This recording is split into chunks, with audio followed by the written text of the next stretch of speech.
son George, who was with Ladder 7 Fire Department, City of New York. And he responded to the call to the Trade Center on September 11th, along with the rest of the fellas that were tour that day. And they were all lost that morning. I retired from the fire department in '94. So I'm one of the, well, probably about 12 of us that are fathers looking for sons. I remember driving in the first evening, and the first thing that caught me was the smell, and I still can't describe it. Just destruction, just a huge pile that you could not describe of where you knew these 2 or 3 buildings used to stand. I knew at the Pentagon that it would be difficult because it's a federal building. It would be locked down very quickly. Security would be very high. I dispatched a group of canteen personnel to the Pentagon site, and then I dispatched another group to set up our command center. Everybody in the Salvation Army is a worker for the Lord, whether they want to realize it or not. Because I'm telling y'all, nobody treated us bad. Nobody, not once was there anybody there with us, a long face. About 5 minutes after the actual plane crash, we had learned of the possibility that a plane had landed somewhere in our division. We did some quick investigation, and in about 15 minutes determined that it was in Somerset County. Oh, I was scared.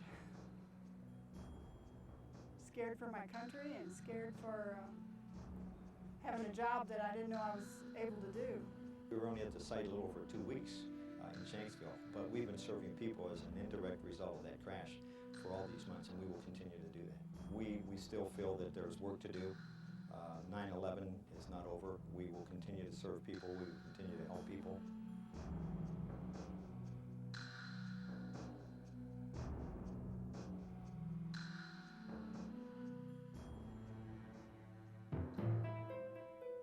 Communication was almost non-existent, not only with what was going on down at Ground Zero and the command center, but communication even between the canteens was very difficult. We had to walk literally everywhere. The first night I showed up, full uniform, my dress shoes, and I got blisters on top of blisters that first night just because the amount of walking that you did. And it wouldn't be a bad walk if you were only going a couple blocks once. But you were going, a couple blocks, and then you'd go in a couple more blocks to the next canteen, and then you'd have to go 2 more blocks to the next canteen. And you would be walking miles in one evening. On September 11, 2001, the Salvation Army was called to serve in the worst terrorist attack the United States has ever known. Salvation Army officers, soldiers, and volunteers from across the nation and in Canada were put on alert. Never before in the Army's history of disaster relief have so many been called up for duty. Never before have we been called to give so much more than a cold drink or a hot meal. This was a new day for the Salvation Army. This was a call for a newly committed Army of God. Over the last 100 years, the Salvation Army in the United States has actively responded to disasters. However, September 11th has brought our organization to a new place from which we will never return to our past. We have learned lessons about how we respond and how we focus on the needs of people. Officers, soldiers, and volunteers came clearly to minister and be a part of the ministry of servanthood versus just coming to hand out meals. Our response to September 11th started with a cold drink and a hot meal. But we soon discovered God would uniquely position the Salvation Army, giving us the opportunity and responsibility to minister to thousands in a variety of ways. On September 11th at 8:46, the first plane hits the North Tower, and pretty much 30 minutes afterwards, the first mobile kitchens for the Salvation Army arrived on scene. Actually, we were there prior to the second tower even being hit. And our responsibility at that point was passing out just water, putting the coffee on, getting that ready. And then the second tower was hit. We moved back out of sight in order to move away from some of the falling debris. The city at that point calls the Salvation Army and says, we need 35,000 sandwiches for lunch. I need 60,000 sandwiches for dinner. And I immediately say, okay, no problem. Hang up, and then the staff here who were in the command center began to worry about how to do that. Of course, when you're asked to accomplish something of that magnitude, the first thing you would do is look for your contractors, look for the people who are already in service, you already have an agreement with, you already have a relationship, and that was Whitson's. We called Whitson's and they said, no problem. Working under the direction of the Salvation Army, Whitson's coordinated all aspects of the food service effort in the New York area. Over the next 8 months, more than 3 million meals were served at Ground Zero, the medical examiner's office, the Staten Island landfill, and several other locations in New York. This miraculous feat was, in part, accomplished through a unique program developed by the Salvation Army and managed by Whitson's. The Restaurant Revitalization Program was developed to help stimulate the local economy by revitalizing the restaurants impacted by the September 11th attacks. Meals would be purchased from local restaurants, delivered to Ground Zero, and served to the rescue workers. This program began with 3,500 lunch meals purchased each day. It quickly grew to 5,000 daily meals purchased from up to 65 area restaurants. In December, the entire feeding operation at Ground Zero was turned over to the Salvation Army. The Army moved from a 4,000 square foot soft tent into a 35,000 square foot tent owned by the Environmental Protection Agency. The tent was affectionately called the Taj Mahal. The Taj became a sanctuary for the hundreds of firefighters, police officers, and workers operating at Ground Zero. This place has been like a godsend for us. All these people that are working here, we consider them our angels. They really, when we come in here, with the food, that's been terrific. The way they wait on us hand and foot. They sit with us, they talk. We've become friends, with these people, and we need this. We need time away from the site, for food, to eat, a little rest, conversation, other than, what's digging for the remains of the people down here. My son George, who was with Ladder 7, Fire Department, City of New York, and he responded to the call to the Trade Center on September 11th, along with the rest of the fellows on tour that day, and they were all lost that morning. I heard about the Salvation Army having a tent, and I knew that it was taking care of the rescue workers, and I just wanted to come down here because I think of all the people who come here and volunteer to service the workers and have things ready for them when they come in, I think it's more important for me to be here. I'm the one that has been directly affected. There's cots in the back, they can lay down and take a little rest if they need to, but there's always the hot soup, there's always the tea, the coffee, there's always a hot meal, fruit, candy, drinks, everything. The first several months after September 11th, as many as 8 canteens served as hydration stations around Ground Zero. Then the Army positioned 2 small sites at opposite corners of what became known as the Pit, to serve in a more permanent capacity. Site 2 was a 1-room plywood structure filled with everything from cold drinks and snacks to socks and eye drops. The other structure, a small tent, provided similar items for the Ground Zero workers. Both became what many men felt was a sacred haven on the edge of destruction and horror, the likes of which most of us will never know. Salvation Army officers and volunteers became angels of God's mercy and love at those 2 humble locations. Down at Ground Zero, in the beginning, the fires were still burning, and it was very, very hot, and the workers in there trying to locate the bodies, their boots would literally get burned through. And when we could finally convince them them to come out to our tent. We also had medical supplies there, and we would get them to sit down in a chair, and as they sat, we would kneel in front of them, untie their boots, and literally take their boots and their socks off, and then we would use saline and just clean their feet, take a towel and dry it, and powder their feet, and then we'd put clean socks back on them.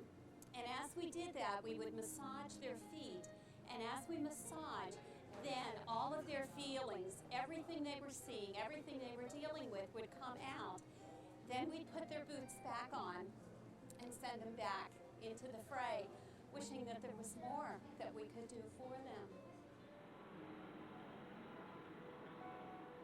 Though Ground Zero was the focus of attention for the media and most of the world, many other locations in New York and New Jersey were considered sacred and just as important to the recovery efforts.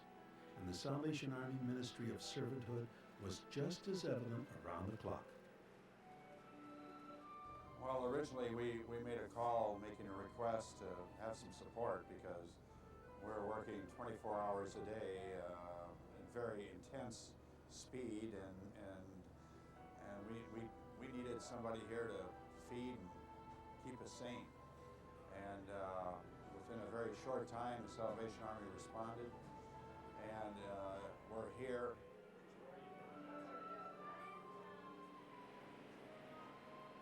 Canteens from New Jersey and New York served at the Chief Medical Examiner's office for several months.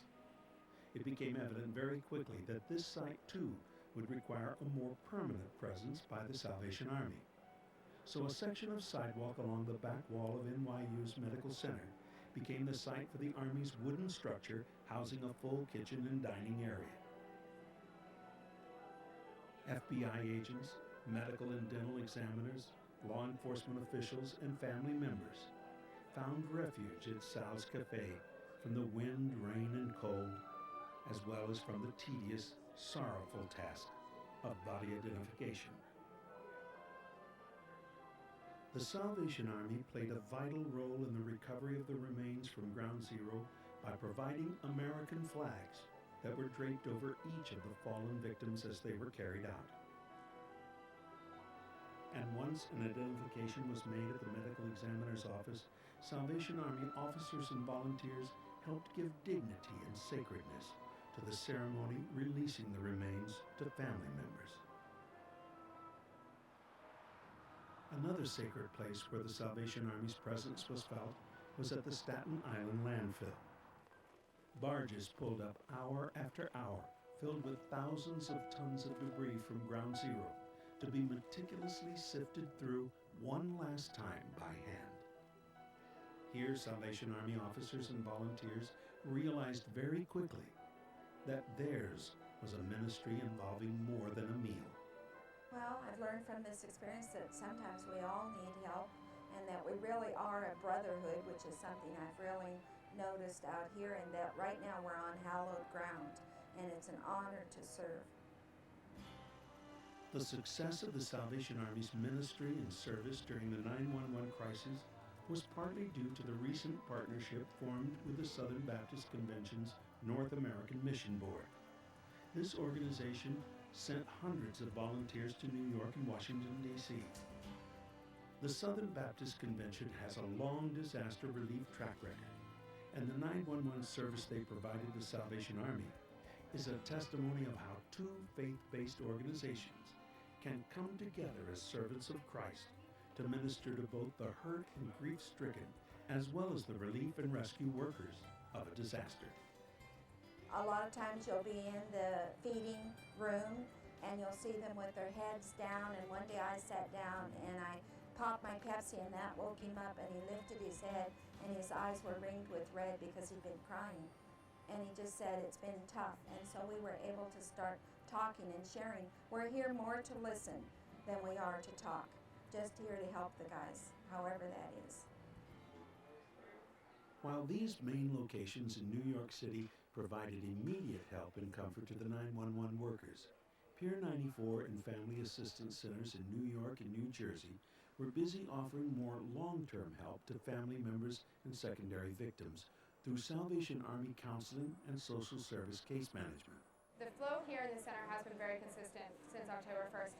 We've seen periods of up and down, but on average we've seen 750 people, and we're still seeing on average 750 people in the center each day. Recently we implemented a coordinated casework system where each caseworker from every agency, from all of the agencies, are doing casework for each of the agencies. What I mean is that the Salvation Army employee does the paperwork and knows the process and the procedures for the American Red Cross as well as Safe Horizon. This cooperation has allowed for increased efficiency so that the clients aren't waiting in 3 lines for each agency, and the clients are now coming in one time. One day they're here, they get it all done. They may sit with a caseworker for 3 or 4 hours, but that's it, and then they're done, and they don't need to wait and come back day after day. So it's been a great improvement over our overall process.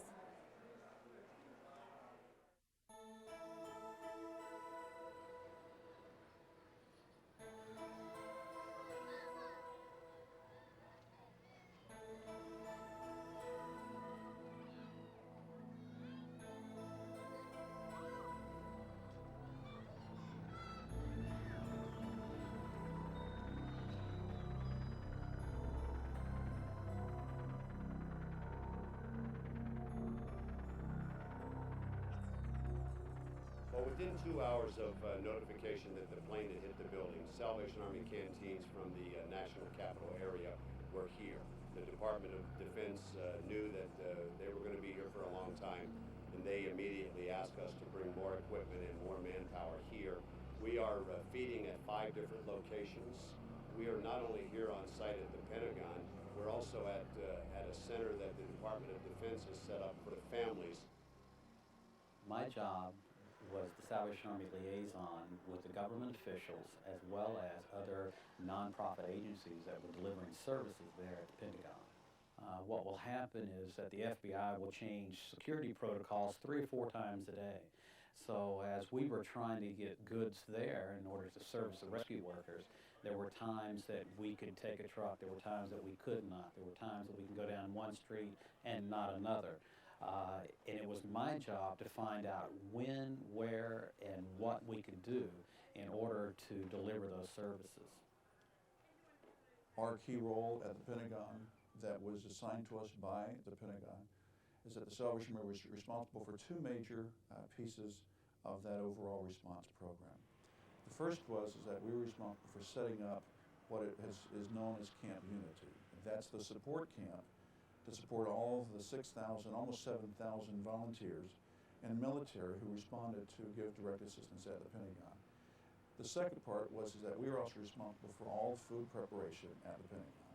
You got to keep in mind that we responded and we were feeding close to 7,000 individuals at a time during a single feeding. Though the Army's work at the Pentagon lasted weeks rather than months, social service assistance to both primary and secondary victims was in full swing by October 1st and was still going strong 6 months after the attack on the Pentagon. It's tough enough and difficult enough when you know that you're working with individuals who have lost a loved one. But at the same time, you have those other individuals who they did nothing wrong. There was nothing in which would have pulled them in for any reason to be a part of this disaster, but yet they were pulled right in. They've lost their employment, and we were trying to prevent them from also now losing their homes, their cars, their health insurance. And because of that, we felt a real need to start distributing funds also to those individuals who were in need. Everybody in the Salvation Army is a worker for the Lord, whether they want to realize it or not. Because I'm telling y'all, nobody treated us bad. Nobody, not once was there anybody there with a long face. And I have to say this, but it didn't matter the color of our skin, our race, nor our nationality.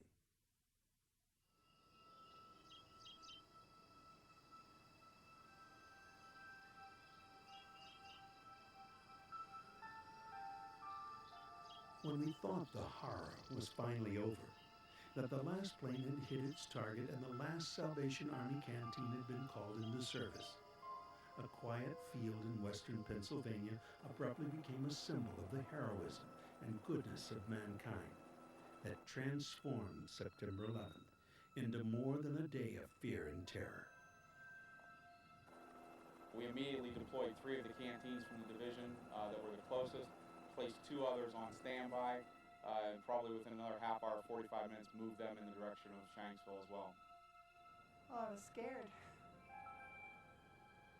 Scared for my country and scared for having a job that I didn't know I was able to do. First day I was there, I didn't have a clue where to get the food. So here's all this media right there within our reach, focusing in on our faces. I said, we need pop, we need water, we need sandwiches, and within a half an hour we got mountains of it. That was amazing. People donated from everywhere. Here, too, the Salvation Army found that the typical disaster relief service of offering drinks and meals was not enough. The Army in Western Pennsylvania was called upon to offer God's love and comfort.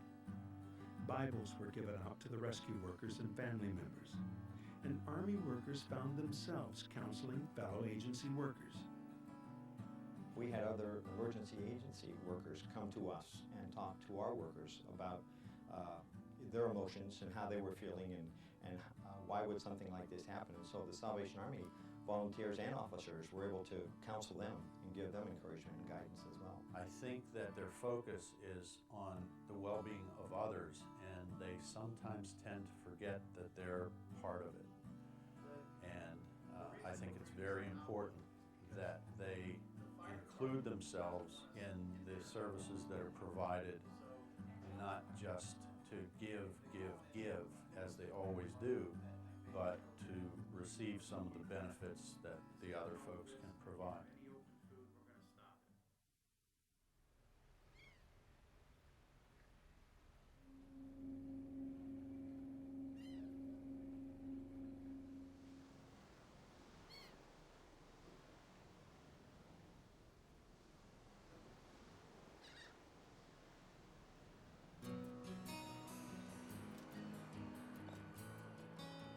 This little Newfoundland town with a population of 10,000 almost doubled in size on September 11th when the U.S. borders were closed and 38 civilian aircraft were diverted to the Gander Airport. The town was flooded with over 6,600 stranded passengers, and Canadian Salvationists and the townspeople of Gander were called into action immediately. We don't have in Gander an emergency canteen. In fact, at that time there wasn't one. A large one, a very, very small makeshift one in the city of St. John's, but they of course had their own crisis as well.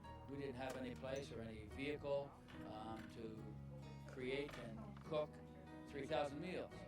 So to handle that particular issue, people from my office, my personal secretary, and 2 representatives from the school board came into our office, gave me 5 cell phone numbers, and I then went to the community television channel. They broadcast me live throughout the rest of that day, but kept bringing an update, and initially told the people at 3 o'clock in the afternoon that by 6 o'clock that evening we needed to have 3,000 hot meals. People then phoned the various numbers where the cell phones were being manned, and they would respond, well, I have a casserole that could feed 20, for example, and they were then given direction as to where to take that casserole until all of those people enjoyed a hot meal that evening, and for a couple of days later that process went on. Eventually we had to find some other way to do that because that wasn't sustainable, and we managed to do as best we could. It seemed like every building, every home in Gander was called into service. The Salvation Army even commandeered the local community center's ice rink to use as a makeshift refrigerator for food storage. Stranded passengers were registered by Salvation Army officers and volunteers and then were bused to their temporary homes. Everywhere, from individual residences to the Salvation Army camp, were used for lodging. Even the pews of Salvation Army Corps were converted into beds. Salvation Army officers and volunteers in other parts of Canada and in the United States were part of similar stories. Kansas City, Los Angeles, and Chicago all received diverted planes. Salvationists and volunteers were sent to the airports to offer Christ's love in the form of a cold drink or a soft touch on the shoulder. And when the border remained closed between Canada and the U.S. for days, Salvation Army canteens rolled out to minister to the thousands of stranded truckers in one of the longest traffic jams in border crossing history. The list goes on of how God used the Salvation Army to minister to the grief-stricken and hurting in America. The Army's toll-free donation line, 1-800-SAL-ARMY, was inundated with calls from hurting people from across the USA and was temporarily transformed into a counseling hotline with the Central, Western, and Southern Territories each covering 8-hour shifts. Saturn, or the Salvation Army Team Emergency Radio Network, provided amateur radio volunteer support throughout the country. Ham radio was primarily used to provide logistical assistance for the Army's canteens and feeding centers. Our national corporate partners, such as Walmart, Tyson Foods, Dixie, Pepsi, and Ford, all stepped up to the plate and offered aid with gifts in kind, as well as assistance in warehouse management and support. It is overwhelming to realize how God uniquely positioned the Salvation Army to serve in all these capacities, from small towns in the far reaches of Canada to major metropolitan areas in the USA. All across North America, the Salvation Army was called upon to minister in ways never before imagined. There is much to be learned from this experience.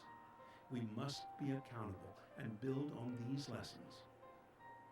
It's vitally important that the relationships that we establish with the government and other nonprofit agencies continue after the effect. The reason for that is the educational purposes for us towards them, knowing that as we continue to interact with them, those relationships continue to get stronger, and when something like this happens again, we walk in knowing each other and knowing how to interface one with each other. One concern that has consistently come up with our personnel who have served in response to 9/11 has been how can we better be prepared to respond to mass casualties, to the reality of people dying in the midst of these major events. Clearly, the Salvation Army needs to respond with a very clear and specific training program that better addresses the spiritual and critical incident stress management concerns of people as they experience these kinds of crises. Well, I think one of the things that's happening in this day and age is the mental health aspect of any disaster is getting a lot more focus. And I don't think we do enough in that regard, but we have to be careful that we're coordinating our spiritual counseling along with mental health counseling, and that we're not trying to do a separate track from what the mental health professionals are doing. They go together, and our counseling can help identify people with deeper problems. The mental health people can help identify people who are having spiritual issues, and we have to make ourselves part of that system. We can't be outside of it. We've got to be a team player, and we've got to be right in there with everybody else. Ideally, I would like to see some of the Salvation Army staff trained in critical incident stress management so that they know what to look for. It's not so important that they provide the service for each other, but it is important that they understand what stress management is about so that if they see people getting stressed out, they can take care of it quickly. Stress can lead to some real debilitating medical conditions, high blood pressure, heart palpitations, a lot of different medical issues come out of high stress. Stress kills, and we need to recognize stress before it gets to that point. The most important lesson I've learned is how very important people and relationships are, and you just can't take them for granted because you never know when they might not be around. And I think the other lesson I've learned is how important God is. Now, I'm a Christian, and he's been a part of my life for a long time, but I'm talking about an in-your-gut, everyday conversation with God. My prayer time has just become so intense since this disaster that I just want to do everything I can to make sure I'm if anything ever happens to me. I call Laura Chase a lot at the Salvation Army, always just to say hi. And I'll always call to say thank you, because you saved my life. Not in the strength that I was going to die, but in the strength to keep me from having to worry. I have some children that look at the circumstances, and when I got laid off, they found out they were emptying their piggy banks out. And the Salvation Army made me say, you can put it back, it's okay today. Once more, God has confirmed for us in a powerful way that there is light in the darkness. We must humbly accept the responsibility that we are witnesses to the light in a dark world. Having been illuminated by God to serve humanity in this heightened capacity, we must accept this changing world in which we live and be committed to this renewed sacrament of service. I see trees of green. It is a new day for the Salvation Army. It is no longer business as usual. We are a new army of God with a new vision and a new commitment. What a wonderful world. Called to serve. Compassion under fire. I see skies of blue and clouds of white. The bright, blessed day, the dark, sacred night. And I think to myself, what a wonderful world.